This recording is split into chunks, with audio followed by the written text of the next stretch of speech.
Bien le bonjour, c'est le Sylvain. Et aujourd'hui, on se retrouve pour la seconde partie du tuto Command Block sur les arcs spéciaux en 1.13. Bon. Si vous n'avez pas vu la partie 1, je vous conseille de la regarder, mais elle n'est pas indispensable. Nous avons vu dans cette première partie un arc de feu et un arc électrique. Nous allons voir dans cette seconde partie un arc téléporteur et un arc explosif. Allez, c'est parti.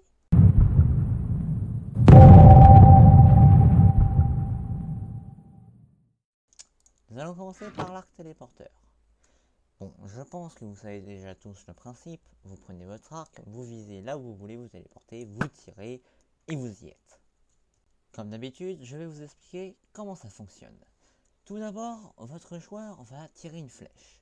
Un command block va détecter qu'il tire une flèche et va lui donner un tag pour pas la confondre avec une autre flèche. La flèche va partir en arc de cercle comme une flèche tout à fait normale, puis lorsqu'elle va toucher un bloc, va téléporter le joueur en question sur la flèche. Le système est cette fois-ci très simple. Un premier command block qui va donner le tag, un second qui va faire la téléportation. Dans le premier command block, nous allons faire un execute à la position de Lord Sylvator.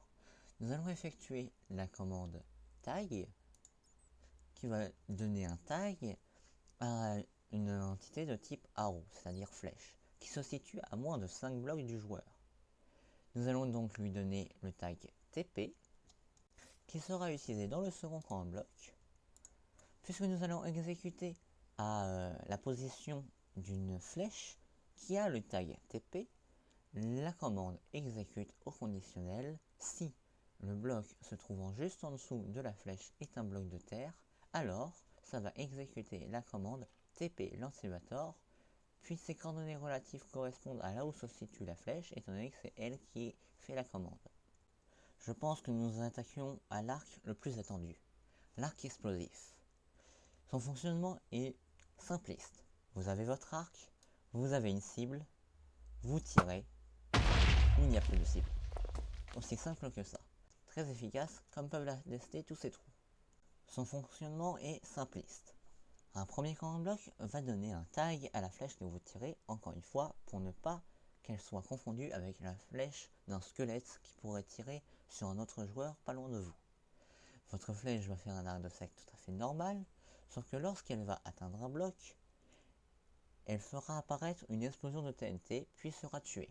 Il est même d'ailleurs très simple à faire. Un premier command block va s'occuper encore une fois de donner le tag. C'est exactement la même commande que pour l'arc de téléportation, sauf que cette fois-ci nous allons donner le tag TNT et non le tag TP.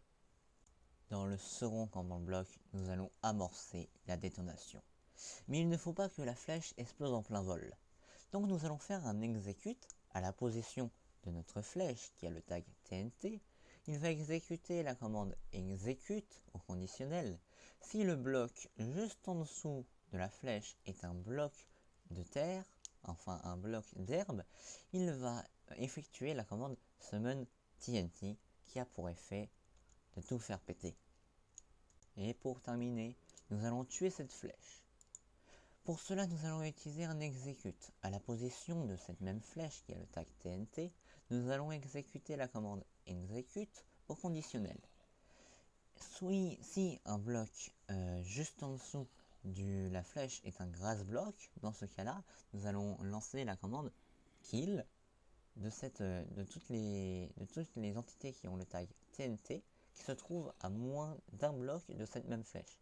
Oui, si vous tirez en rafale, il ne faut pas que la première flèche tue toutes celles qui sont en l'air.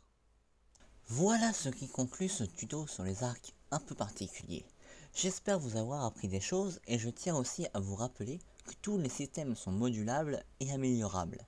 Sur ce, je vous dis ciao et à la prochaine.